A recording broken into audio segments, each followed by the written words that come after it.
Okay, in this video cast, I'm going to show you how I do paperless geocaching with my Mac OS X. The equipment that I'll be using, I use my Vista, my eTrex Vista CX for the GPS. I also have a Blackberry 8700, which I'll be using, or you can use an iPod if you have that. I'll be using some donationware Mac catching software available at maccatching.com, and also address book. Um, it's a pretty simple process.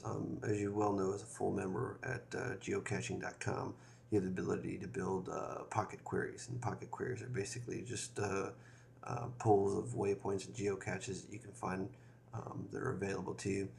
Here's two queries that I did for the area around my house.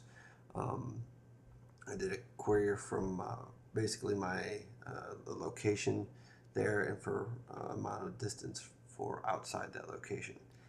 Then what I do is I use the map catching software.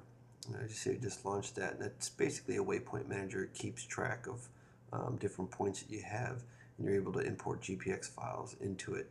What I'm going to do here is I'm going to create two queries, I guess you could say, or two series of lists from the queries that I had. And here's the first one of the waypoints in the area of where I'll be doing my geocaches, where I could have parking areas or trailheads or whatnot.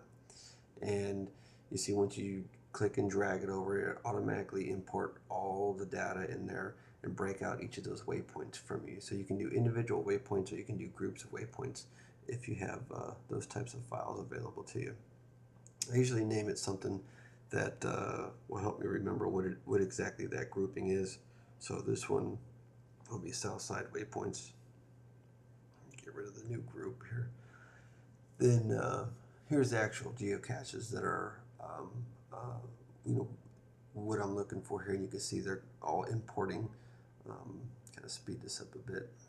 There we go. Okay, I'm done with the import there.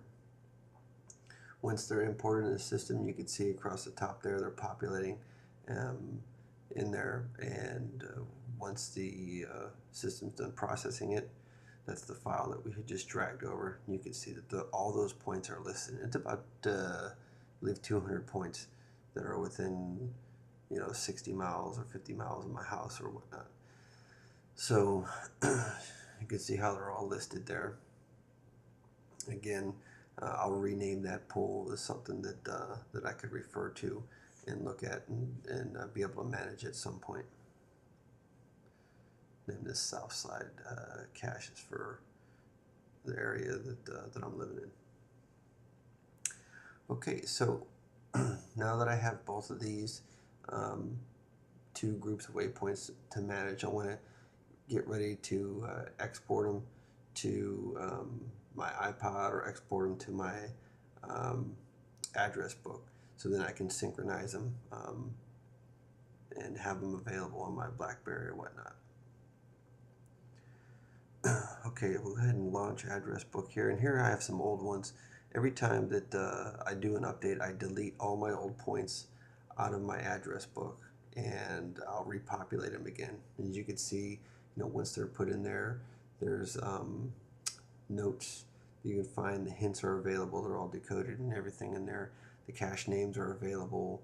The codes, gives you the latitude, longitude, and whatever it is that you're looking for. But let's go ahead and get rid of all these.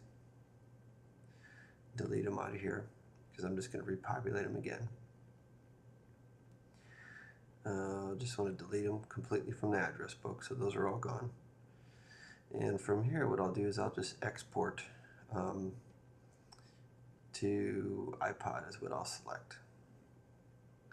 And it gives you the opportunity to pick just one group if you just want to update one group, or you can go and pick all of them. That's what I usually do, is I'll pick all of them. Now hit OK, and it asks if you want to import those into your address book, which you do. So once you import those will get into your address book. And if you have an iPod, you can sync with it, and you'll have all that data available with you on your iPod. Once I get them in, I usually, what I'll do is I'll take the last import and I'll select all those, and I'll give them a group listing of geocache, so that way I can find them easily, and they'll also be sorted in my address book and on my devices when I come in. So these are all the caches that I'm interested in, and I have all that data with me, and it really doesn't cause too much problem in my address book because I usually search by name. So to get them on a device, and the good thing about having them on the Blackberry is I can go in and edit them once I find them, or if I find something, while I'm out in the field or whatnot. So we'll go ahead and sync these up with my Blackberry device. And the synchronization software takes care of any changes that are made. So not necessary to sync after you delete your things out of your address book. It'll take care of all that once it gets into the system there. The system launches. And here you go, you can see synchronization, calendars, and then you'll see also updating contacts. So what it's doing is adding the contacts in there to what I need. So now that my address book and my Blackberry are synchronized, I send them to my GPS. Basically just export to GPS with one quick button on the bottom there. All these waypoints will get loaded up out there and able to search for them on my eTracks just like you normally would. And synchronizing with my desktop and the Blackberry. And here's what it looks like once you get them into your Blackberry. You can go through, you search, you see, you get your latitude, longitude, your category's been listed in there, all that. You can edit any of this stuff in here, make notes for yourself or however you want. Sometimes if I find one, if I'm out, I'll just rename it to find in front, but they're pretty much all grouped together. All the CG beginnings are in there. And that's pretty much it.